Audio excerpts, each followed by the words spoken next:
Olá, meus amigos e amigas telespectadores do programa Economia e Desenvolvimento.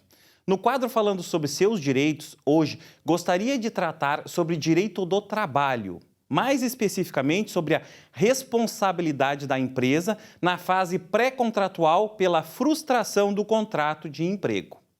A responsabilidade da empregadora, ainda na fase pré-contratual, surge naquelas hipóteses em que ocorre a recusa da contratação do candidato, de forma injustificada, quando houver a convocação para uma realização de um processo seletivo para determinada vaga de trabalho disponível.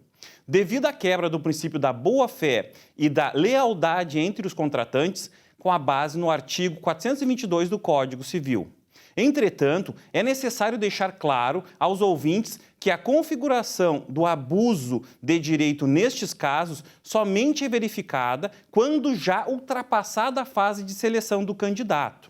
Por exemplo, quando um entrevistador solicita ao candidato a realização de exames médicos admissionais, a abertura de conta bancária para o recebimento de seus salários, entre outras diligências que levam o entrevistado a entender que será contratado, surgindo assim a expectativa da garantia da vaga de emprego. Também é importante esclarecer que a empresa não tem obrigação legal de contratar os candidatos à vaga disponível, pois o empregador tem a prerrogativa de planejar, organizar e dirigir o negócio, conhecido no direito do trabalho como poder empregatício, em suas diversas dimensões, com a base legal no artigo 2º da CLT. Desta forma, desde que justificada a negativa da contratação pelo empregador, por exemplo, exigência de conhecimento de área de atuação, formação técnica ou superior ou experiência anterior, não há qualquer abuso de direito de frustração da contratação. Da indenização.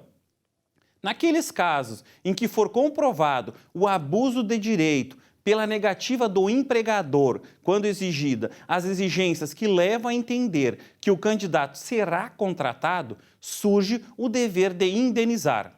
Tal indenização repercute na esfera material do candidato, sendo que, neste momento, avançado no processo seletivo, já havia se constatado a expectativa de, ao menos, a contratação em um período de experiência, sendo cabível a indenização deste período. Além, é claro, da indenização na esfera moral do candidato, uma vez que acaba sendo surpreendido com a negativa, causando sentimentos na sua vida profissional, como o medo, o receio de não alcançar um lugar no mercado de trabalho, além de insegurança e angústia pelo resultado da frustração da negativa. Isso nós temos como base o artigo 5º da nossa Constituição Federal. Como a Justiça do Trabalho tem decidido nestes casos? Bom, atualmente a Justiça do Trabalho Gaúcha, o nosso Tribunal Regional do Trabalho 4, reconhece o direito de reparação a dano material e moral, somente quando houver os elementos, provas suficientes que indiquem, sem dúvida, ter ocorrido a formação pré-contratual entre os litigantes, pois nessa fase pré-contratual é necessário o respeito à boa-fé, como os exemplos já mencionados anteriormente. A exigência de abertura de conta bancária, a realização de uma bateria de exames médicos, troca de mensagens por e-mail, confirmando a garantia de vaga do empregado. Hoje também, nessa fase moderna de comunicação, onde as pessoas cada vez mais se comunicam instantaneamente, utilizando os aplicativos como WhatsApp, Telegram, Instagram, entre outros, podem ser utilizados como prova.